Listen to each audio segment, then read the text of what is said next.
patterns we find at the Logos Institute for Crisis Management and Executive Leadership is those leaders who get through crises well make smart choices at the right time. I've always been intrigued by what the word from which crisis in English is derived actually means. And that word is an old Greek word that would have been pronounced something like krisis in ancient Greece. That word comes to us from ancient Greek tragedy. And in ancient Greek tragedy, the word krisis did not mean something bad had happened. Rather, it referred to a moment in the plot of the tragedy where the protagonist had to make a choice. And how that protagonist chose determined his or her destiny for better or for worse. So krisis refers to the moment of choice, to the turning point moment where a decision is made or a decision is called for that essentially sets everything else in motion. Now, because this was ancient Greece, the choices that they were making were very basic choices. Do I murder my father and marry my mother? Here's the really interesting part. 2,400 years later, we only remember when they chose poorly.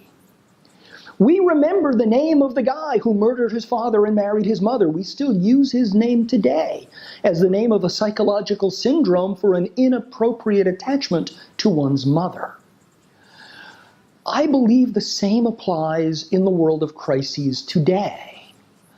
We only remember the crises that weren't handled very well. So we remember the mishandled recalls for the General Motors Cobalt or for the Toyota acceleration problem. But here's a test for you. Name 4 automotive recalls that went well. My prediction is you'll be hard-pressed to remember them. When clients or students ask me, what is the best handled crisis you've ever experienced? My response is to smile and to say it's the one you never heard of. Because if you heard of it, it probably wasn't handled as well as it could have been. I like to think of crisis as being all about the choices we make at the moment of decision where our destiny is determined positively or negatively. Therefore, crisis management is the management of those choices. It's the management of the process of choosing. And there is a rigor to managing the process of choosing that is equivalent to the rigor we find in many other business disciplines.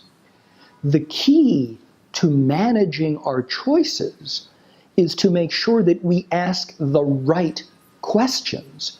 And when we study crises that are mishandled, one of the common elements of mishandled crises is the people in charge typically ask the wrong questions or ask questions at the wrong time. Albert Einstein, who was a pretty smart guy, who was a Nobel laureate in physics and who was named by Time magazine to be the person of the century for the 20th century, the most consequential human being on the planet in the 20th century, according to Time magazine, teaches us how to think about making choices. He said that if he had an hour to solve a problem and his life depended on the solution, then he'd spend the first 55 minutes making sure he got the questions right. Because once he got the questions right, he was confident that he could figure out the solution in less than 5 minutes. One of the patterns we see at the Logos Institute is that once the right questions are asked, you actually can come up with very productive solutions in 5 minutes or less. The key is to get the questions right. One of the patterns we find is that most leaders of most organizations get the questions wrong because they ask some version of this question: what should we do? Or worse, what should we say? The problem with asking that kind of question is that it creates a frame of reference that it's all about me, it's all about us, it's all about the we. What should we do? And when we are in the frame of reference of what should we do, we tend to become self-protective. And sometimes we engage in self-denial. And as a result, we come up with proposed solutions that make ourselves feel good, but that don't actually have the effect of resolving the crisis. The key to being able to ask the right question is to note that in a crisis, one of the common goals is to maintain the trust of those who matter to us. And what we know about trust is that trust is a consequence of expectations being fulfilled, and that trust rises the more expectations are met, and trust falls the more expectations are not met. So the starting point in figuring out the right question to ask is to recognize the relationship between expectations and trust. So at the Logos Institute for Crisis Management and Executive Leadership, we have found this one question to be the most productive question to ask, and it's this.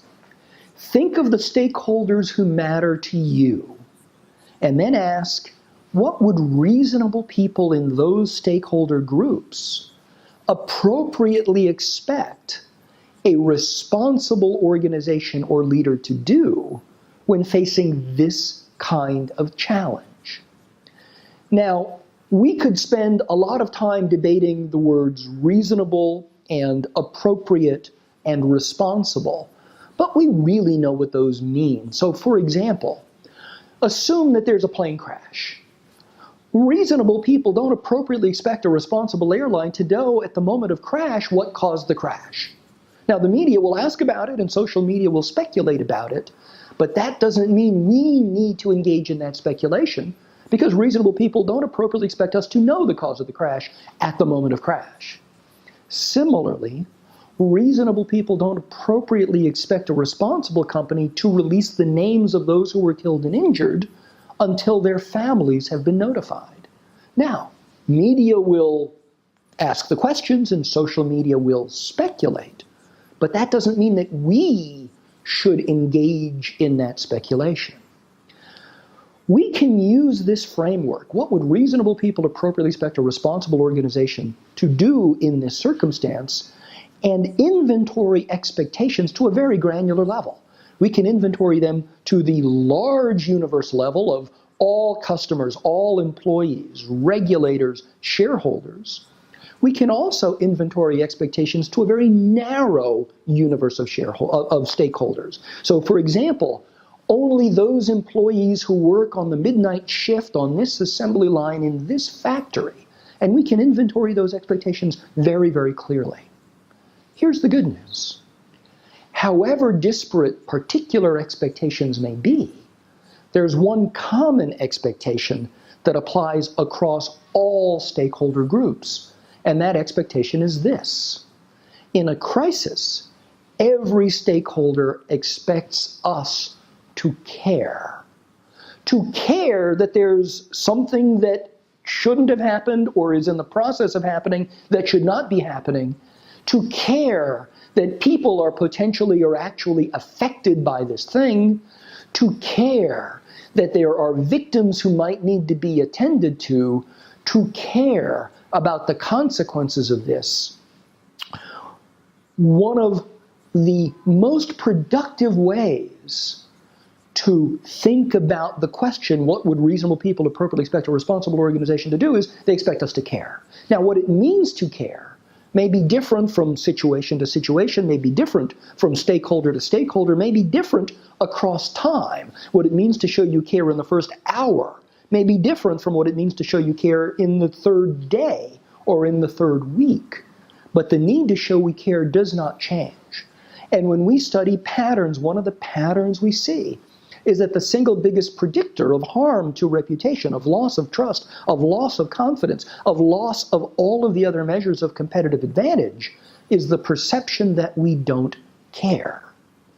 So the strategy in effective crisis response is to show we care quickly, to in a timely way demonstrate our caring, and then in a persistent way demonstrate that we continue to care, and that demonstration of caring needs to continue for as long as the expectation of caring continues to exist.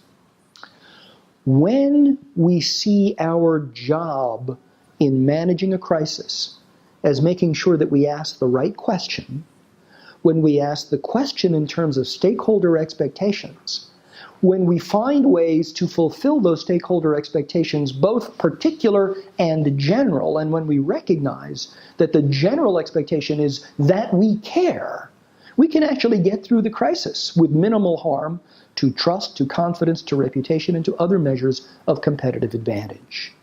So the starting point is to care, to show we care, and then to show that we continue to care even as the definition of caring continues to evolve as the crisis continues to unfold.